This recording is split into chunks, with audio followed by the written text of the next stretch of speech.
ruins of Caiapha, near the south gate. But let's have a look out first. To the east of us, and a little bit to the north, you can see the buildings of the modern-day Beit Shemesh.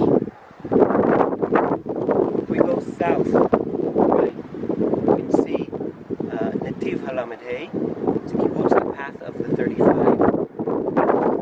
And the valley below us is the valley of Elah. If that sounds familiar, there's a reason for that.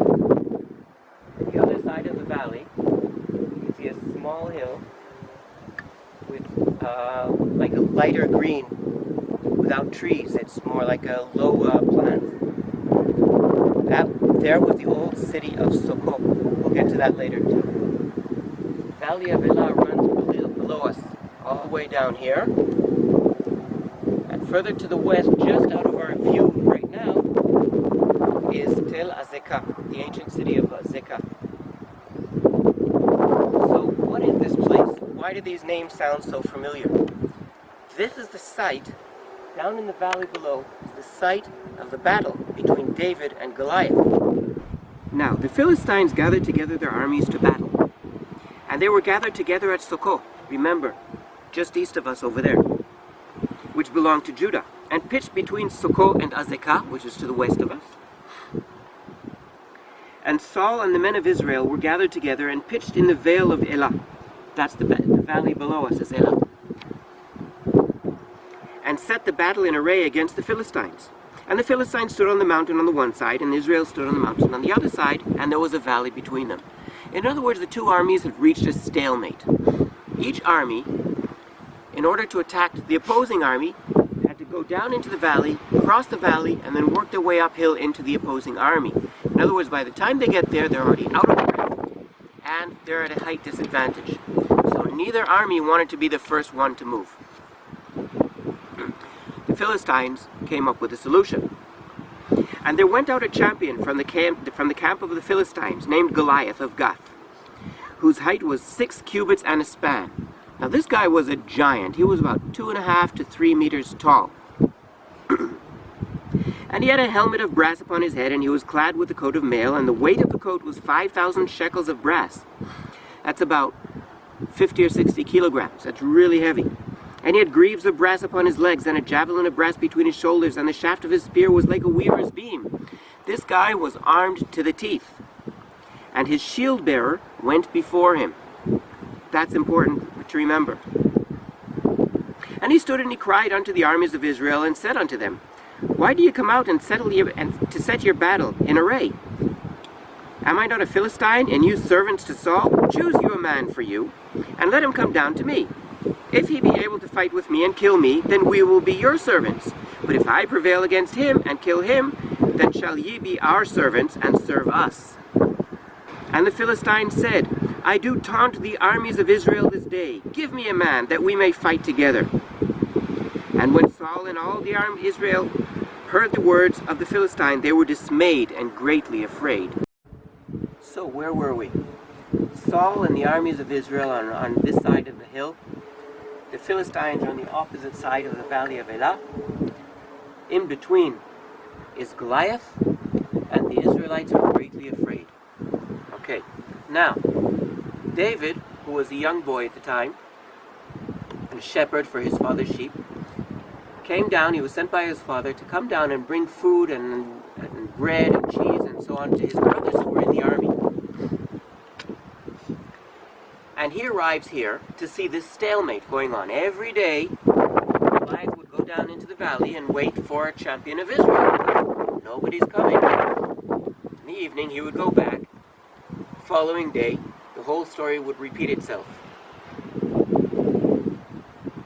And David looks around and he asks, For who is this uncircumcised Philistine that he should have taunted the armies of the living God? But the word did reach Saul, and when the words were heard which David spoke, they rehearsed them before Saul, and he was taken to him. And David said to Saul, Let no man's heart fail within him. This servant will go and fight with this Philistine.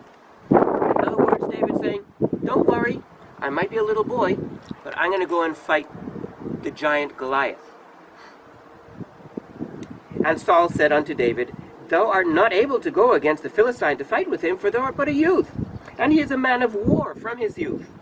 And David said unto Saul, Thy servant kept his father's sheep, and when there came a lion or a bear, and took a lamb from the flock, I went out after him and smote him, and delivered it out of his mouth. And when he arose against me, I caught him by his beard, and smote him, and slew him. Thy servant smote both the lion and the bear. And this uncircumcised Philistine shall be as one of them. In other words, David's saying, I got this. Don't worry. It's cool.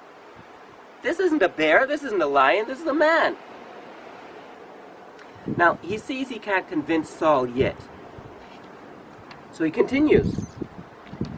David says, The Lord that delivered me out of the paw of the lion and out of the paw of the bear, he will deliver me out of the hand of this Philistine. So Saul is finally convinced. He says, okay, God is on his side. And he says unto David, Go, and the Lord shall be with thee. And Saul clad David with his apparel, and he put a helmet of brass on his head, and he clad him with a coat of mail. And David girded his sword upon his apparel, and he essayed to go, but could not, for he had not tried it. And David said unto Saul, I cannot go with these, for I have not tried them. And David put them off. In other words, David's saying, I don't need your armor. I don't need your helmet. I don't need your sword.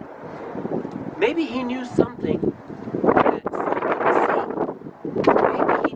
Maybe he didn't need the armor and the helmet and the sword right from the start. Maybe he was looking at the whole situation in a completely different angle. And he took his staff in his hand, and chose him 5 smooth stones out of the brook, and put them in his shepherd's bag, which he had, and his sling in his hand, and he drew near the Philistine. In other words, he walked up down into the valley towards Goliath. And the Philistine came nearer and nearer unto David. And the man that bore his shield went before him. That's the second time that's mentioned. Why would a shield bearer walk before a warrior? Usually the shield bearer walks behind, right? Why is he walking ahead of Goliath? Perhaps he's leading Goliath into the battle. And when the Philistine looked about and saw David, he disdained him, for he was but a youth. And the Philistine said unto David, Am I a dog that thou comest to me with staves? David only had 1 stick. Staves, plural. So there's another hint here. Maybe, despite the fact that Goliath was a huge giant, maybe he couldn't see very well. It's possible that he was very nearsighted, or he saw blurred, or he saw double. Either way, it seems to hint that he had very bad eyesight. In other words, Goliath was extremely dangerous if you got close to him, if you got within reach of his sword. And the Philistine said to David, Come to me, and I will give thy flesh unto the fowls of the air and to the beasts of the field. And then David said to the Philistine, Thou comest to me with a sword and with a spear and with a javelin, but I come to thee in the name of the Lord of hosts, the God of the armies of Israel, whom thou hast taunted.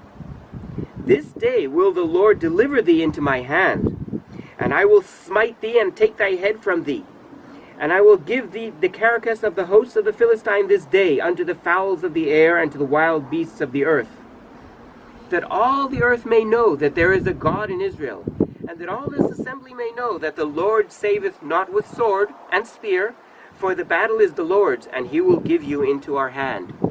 Goliath said to David, Come to me. Why come to me? Because I can't reach you far away. I can't see you very well. You have to come to me. Come to me, and I will give your flesh to the birds of the air and the beasts of the field.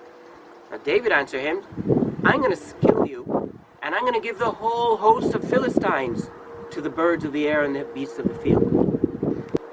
And it came to pass, when the Philistine arose and came and drew nigh to meet David, so many words to see that he's coming closer. Maybe he was walking very slowly. That David hastened and ran towards the army to meet the Philistine. And David put his hand in his bag, and took thence a stone, and slung it, and smote the Philistine in his forehead, and the stone sank into his forehead, and he fell upon his face to the earth. So David prevailed over the Philistine with a sling and with a stone, and smote the Philistine and slew him. But there was no sword in the hand of David. And David ran and stood over the Philistine, and took his sword, and drew it out of the sheath, and slew him, and cut off his head therewith.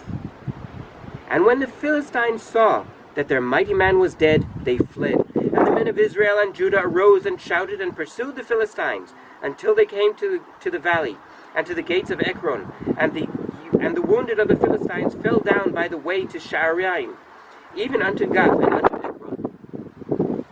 So the young boy David slew the giant Goliath.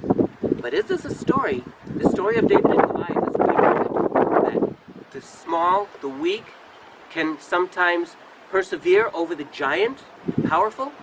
When you hear on the news a story, an article that says this was a story of David and Goliath, they always mean that it's a story of the weak prevailing against the strong, the small prevailing against the large. But maybe that isn't the story. Maybe that's not the true story. Maybe the story is that David saw something in the battlefield that nobody else saw.